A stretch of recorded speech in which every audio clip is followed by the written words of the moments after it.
This poster is such horse doo-doo. The Dinosaur Project is a British found footage film made in 2012 and released in theaters to a very meh audience reaction. It wasn't really hated, but then again, it wasn't really liked either. And as a kid, I can honestly understand why. I remember renting this movie one night at the ancient, almost forgotten product known as Redboxes. I remember renting it at my grandma's place and I watched it all the way through. And as a kid who loved anything dinosaurs and watch anything dinosaur related, I mean, I could sit through the entire first half of Jurassic Park completely intuned and ingrained in what was happening.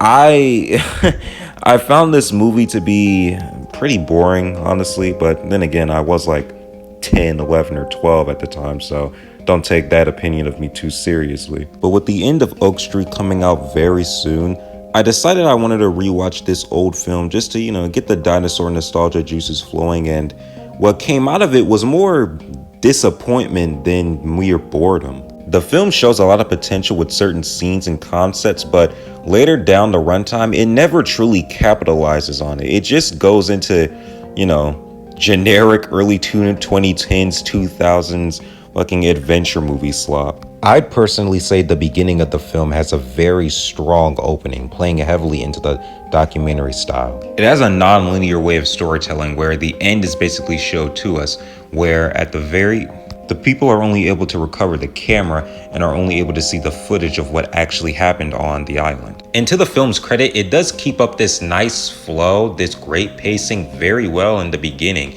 It eases you into the world very, organically. It creates the world building is very realistic, but also leads you into wanting more. The news broadcasts about how a mythical creature called Mkele Mbembe, hopefully I didn't butcher the fuck out of that name, has been found within the Congos of the African jungles, alleging the British Cryptozoology Society to go in and check it out. We didn't get thoroughly introduced to the cast. They entered a helicopter and, well, quote unquote, birds can't see glass, and chaos ensues.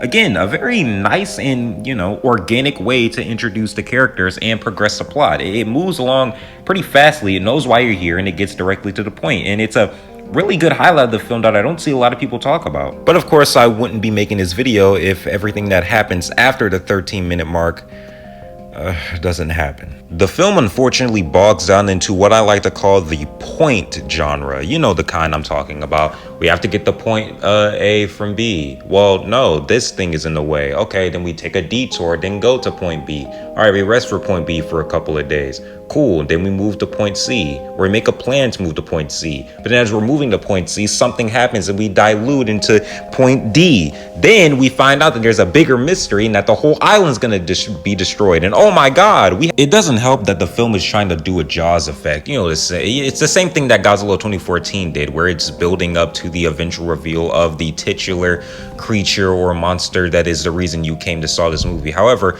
unfortunately, just like Godzilla 2014, these characters are so just boring and in some cases even more unlikable. Well, Godzilla 2014's characters aren't really unlikable, but these characters, this one specific character, is extremely fucking unlikable. Even when the dinosaurs, or shall I say dinosaur, shows up, you don't even really care anymore because the film has unfortunately spent too much of its runtime trying to get you invested into these characters that nobody gives a shit about. And speaking of characters, I absolutely fucking hate Luke. I get it.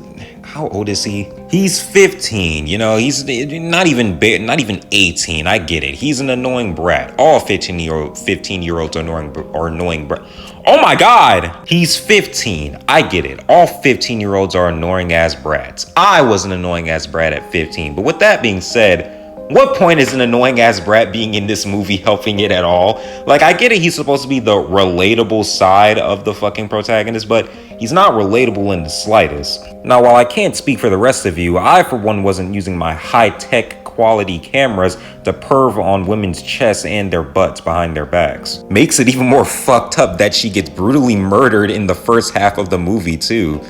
Oof. But even ignoring the fact that Luke is a fucking creep, he's also boring as hell. He and fucking Jonathan have the most boring, generic dad subplot that you can make that has been made countless of times throughout the early fucking 2000s. You weren't there. I was busy with work. Well, you needed to be here. Well, just because I'm busy with work doesn't mean I doesn't love you. Well, I don't love you. Blah, blah, blah, blah. Who cares? Oh my God. It doesn't even end in a satisfying way. Jonathan just kind of dies, and then Luke just, I don't know, grows up, I guess. They rush it so much. It's crazy. They spend so much time trying to convince you of this plot line and why you should be invested in it, but they kind of brush over it in the last 20 minutes of the movie. I don't know. Maybe scheduling issues. Maybe the runtime was getting too long. I don't fucking know. Not to mention he's the reason we got that dumbass interesting creature turns into just dog trope too. Halfway through the movie, the team encounters baby Dilophosauruses, and shout out to the team or creators of the film for not having the Dilophosauruses be just a generic ass small little throwaway, jobber ass dinosaurs that Jurassic Park set them up to be. That's one thing I will give this movie. They actually have them paleo accurate, and they are fucking metal, dude. Especially the adult designs. Not only are they accurate to size, but they are intimidating and aggressive as shit. I love them. But unfortunately, that's kind of where the praise ends for this movie. There's really nothing else to it. I mean, it's nothing too bad. If you do like the Dinosaur Project, that's all well and good. I'm glad you enjoyed it. I don't think it's that bad, but then again, it's nothing like I'm not gonna rewatch it constantly and be like, oh, that was my favorite part, or yeah, this and that. Like, it's not a rewatchable movie for me personally, which again sucks because it does have a lot of potential to be a very good and better movie. But then that got me thinking, what if this movie took a different route? Instead of making Journey 3 the mysterious secrets of fucking South Africa, there's an earlier scene within the film around the time where, the fucking interesting creature turns into dog characteristic comes into play, where before that happens, Amaya is discussing the possible origins of what these creatures, they don't know they're dinosaurs for whatever fucking reason, they're still denying it, possibly are, about how they have a sort of, or her people have a sort of, legend that the local chiefs have speculated because of deforestation, demons have ventured away from their homes, or a bobo, or another word for gateway. Now later on during the film, it is revealed that it is more of a hollow earth type deal, the ground beneath where creatures thought to be extinct actually have been living for the past 65 million years. But that doesn't necessarily negate the mythological aspect, and it doesn't necessarily negate the potential within it as well. The also aforementioned Dimorphodon attack scene, which is very scary, which is blatantly horror. It's a very thrilling and chilling scene, and seeing that character die was pretty fucking brutal. If the film had kept this sort of atmosphere and tone, possibly put in a bit more dinosaurs, though don't oversaturate it too much. I say possibly add in a few paleo accurate velociraptors just to be fair, possibly later on during the movie, because the Dimorphodons do get used again for a quite frankly boring characters. That scene, that's again just harping back on the original point, these characters are boring as shit.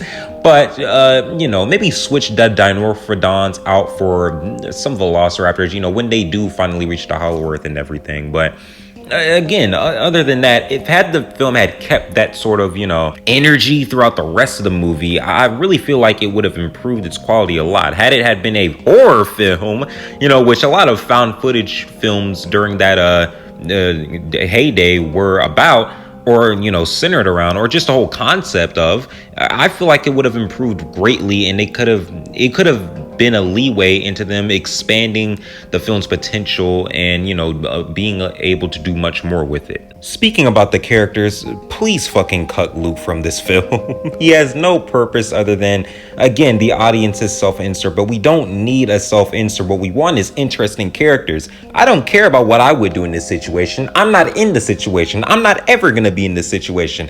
I want to see interesting characters react to an interesting scenario. There's another character who has, I think could have been done a lot more with, instead of just being the, throwaway death character, Jonathan, and his relationship with obvious bad guy. I'm not even going to tell you his name because his entire character is just that obvious bad guy. Every scene he's in just points to him being the obvious fucking twist villain that ends up being super fucking shitty and having like, one-dimensional villain lines at the end. It's really fucking cringy and corny. But what could have been a really interesting idea is it's revealed later on down the line in the film that Amaya knew about this place and they wanted to basically not go down there, is why she keeps saying you weren't meant to come here. Now, what could have been interesting is, instead of just, using this character for a, obvious fucking twist, you could have made him into how should I put this? If maybe obvious bad guy's character played more into Jonathan's ego. There's a line that a news reporter asked where it's not about the glory, or is it just about the glory, or something along those lines, earlier in the movie when he's getting interviewed. I feel like that would be a nice little play into, his psychology at the point. Amaya could be like, the angel on his shoulder telling him the obvious right answer, we have to go back, we have to get out of here, we have to make sure that everybody's safe and everything. Or obvious bad guy could be, and I meant to say obvious bad guy, could be the devil, playing in his ear, the glory, the fame, you can be bigger than you are now. I mean, Jonathan in the actual movie isn't like that, but still, it'd be something. It'd be something interesting at the very least. I don't know. I kind of feel like I spent the majority of this video just rambling for 10 plus minutes. I mean, the Dinosaur Project doesn't even really have that much to talk about in the film itself to warrant this kind of video, but it's an all right film. I just rewatched it recently to prepare myself for the end of Oak Street, and I just saw a lot more than I guess the writers did. I don't know. Maybe down the line we'll get another film like this, and they'll actually live up to the potential. Maybe the end of Oak Street will be a really decent horror film. I'm not like, banking on it being like a fantastic masterpiece or anything like that. It looks pretty campy, but so does the Dinosaur Project, but overly campy to a very certain extent where it's not frustrating, but it irks me a bit. But yeah, I don't really have a closing for this video. Luke fucking sucks.